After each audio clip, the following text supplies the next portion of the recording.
my name's Alicia Power, and I'm a spiritual intuitive. I've been communicating with the worlds of spirit now for 30 years, and I speak clearly and easily two-way with the worlds of spirit, with my spirit guides. So in this video, I'd like to open up the subject of how your spirit guide connects with you.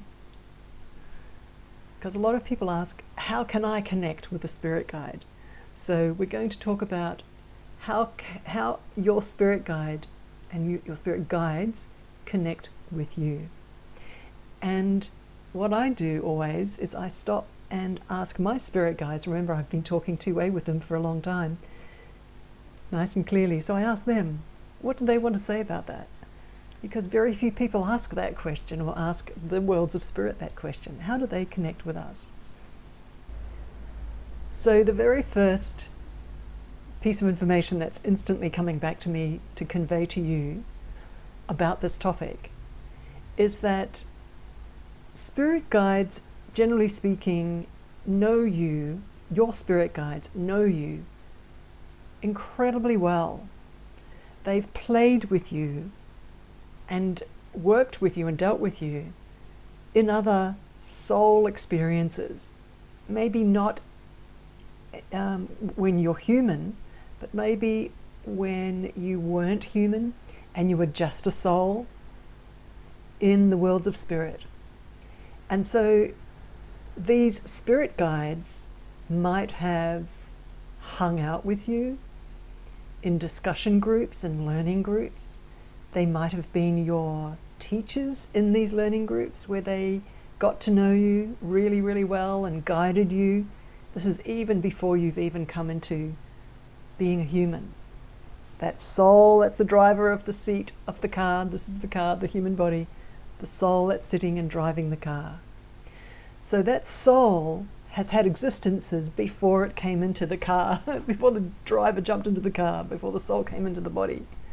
So it's had existences, it's had experiences, and quite often those kind of experiences have to do with you learning and training and kind of growing up a little bit more, maturing a little bit more, just as a soul. And in those experiences, in those formats of learning, usually you've got a mentor, a teacher, a guide. And so these spirit guides that can connect with you today are quite often those spirit mentors and guides that were with you already before you became human. And so there may be an old relationship there where you know each other quite well, where at least that spirit guide knows you very well, because it's already, that spirit guide's already nudged you, helped you learn, go through learning curves, advised you, supported you before. And so here, as a human, you may be going through some circumstance in your life where you feel you need advice, where you feel you need to get a higher point of view, or an eagle's eye point of view, so that you know whether to go left or right and make decisions that impact on your life and your experience.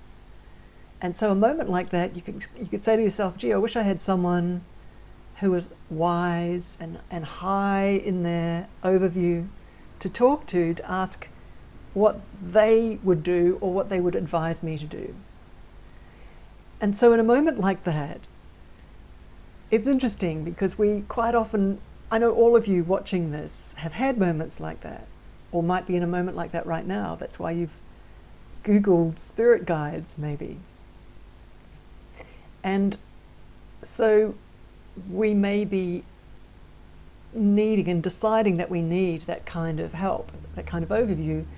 And my sincere suggestion is that you may like to, this is how to connect, you may like to send a very genuine and sincere prayer to the worlds of spirit, asking for a spirit helper, a spirit guide to come towards you and connect with you because you're the one who's seeking clarity.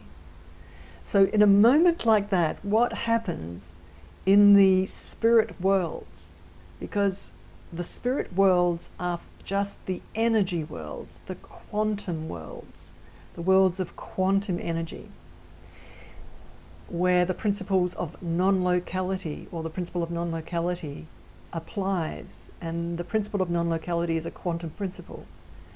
And that means that there's no time and space. So as soon as you send a thought towards a spirit guide, there's no time and place, and that spirit guide feels you instantly, feels your calling instantly. Now, because it's all energy in the worlds of spirit, forms of energy, and we are a form of energy. We are an electromagnetic field, a morphogenic field that's got waveforms of light, quantum light. Our thoughts and emotions can be seen on scientific EEG monitors. So our thoughts and emotions are waveforms of energy, and those thoughts and emotions can be felt in the energy worlds by spirit beings, by spirit guides. So when we're calling out for help or for guidance or for clarity, the spirit being is an energy being also. It's a morphogenic field. It's an electromagnetic field of energy. It's a being, it's a person, but it hasn't got a physical body. And so the energy waves of your thoughts and emotions are kind of going out into the energy worlds, but they're kind of caught, harvested, and captured by, it's a little bit like on the internet. It's a particular vibration or a waveform that spirit guide picks up, telepathically, of course. And it starts honing in, tracking down those waveforms and coming closer and closer towards you. So remember, it's a form, a field of energy, a vortex of energy, a force field of energy, and it's kind of sniffing the apple pie. It's kind of coming and following the vibration path, if you like, of your thoughts and your feelings. So it's coming closer and closer towards you. And as it comes closer and closer towards you, it starts to send its energy into your morphogenic field. It's like a handshake. You know, we extend our hand to shake someone's hand. So that spirit being is sending a little trickle of its energy into your auric field for a few reasons. One of them it's reading and scanning your panic, your confusion, your longing to understand something, your longing to make a clear decision. So it's reading that. It's maybe reading some fear, some sadness in you maybe. Something else that it's doing is sending a vibration, a feeling of love into you, maybe to calm you down. For those of us who are used to asking our spirit guides questions, we're also used to noticing the feeling when they arrive. So we can feel when the energy of a spirit guide connects with our energy. And quite often that feels like feeling a little bit more relaxed. It's like something is calming you down. You can feel the energy of it. And so this spirit being that you've called on sends its energy gently into you to calm you down. And if you've learnt to communicate with a spirit guide and you know that they've arrived, you can close your eyes and send a question to them. And those of us who are used to having that two-way conversation, we know that that spirit guide will send a thought or a feeling flow, I call it a feeling flow, back towards us. And a moment like that where you are asking for clarity, you can use your visual imagination to visually give yourself an impression of a spirit guide standing in front of you and send questions to that spirit guide and quieten your mind to receive that information back towards you. Now, the information won't necessarily come as a thought to your logical mind. Quite often it comes as a full body impression or a feeling. Some people call them feelings. So it's down below the logic, instant flow of communication back and forward. Perhaps it'll be an impression of a picture, a scene, a scenario, or just an instant knowing. Sometimes it takes a little bit of practice to harvest the instant knowing, to notice the instant knowing that comes to you and not wrongly interpret it as you answering yourself. It's because it's so fast that it can be misinterpreted as you just answering yourself. At the very first stages when people are learning to talk to their spirit guides, they misinterpret that as, oh, I just answered myself, because they haven't learnt to notice the difference of feeling, of how it feels when a bit of information is kind of dropped into your consciousness versus you generating that piece of information. So that little bit of training, it takes practice. And I encourage you, when you are working with spirit guides and asking them questions, to do writing exercises over months and months and months, because what happens is when you ask your spirit guide a question and decide to write the answer down, is that the moment of writing the answer, your logical mind isn't involved.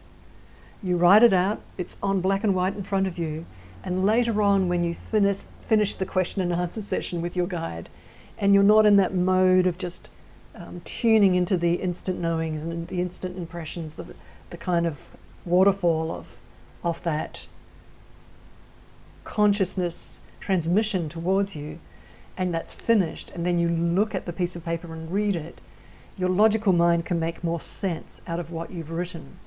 And that trains you to trust that flow of consciousness input that's coming towards you. Because the confidence, you start to build confidence in that mode of being in communion and communication with your spirit guide. And then that two-way flow gets easier, you relax and you just enjoy it over a period of time. So I hope these tips and this bit of insight helps you in your journey of opening up and working two-way with a spirit guide so that you feel safe and loved in this lifetime, and so that you know that you're not alone, that you're walking this life with helpers in the worlds of spirit that love you. And I do recommend learning how to first meet your spirit guide. Not so much in this video, but I recommend perhaps in another video on this channel, the moment of very first meeting your guide, so that you, again, build that confidence that you know who you're talking to. That's a kind of a separate training. So I do recommend that you learn how to do that.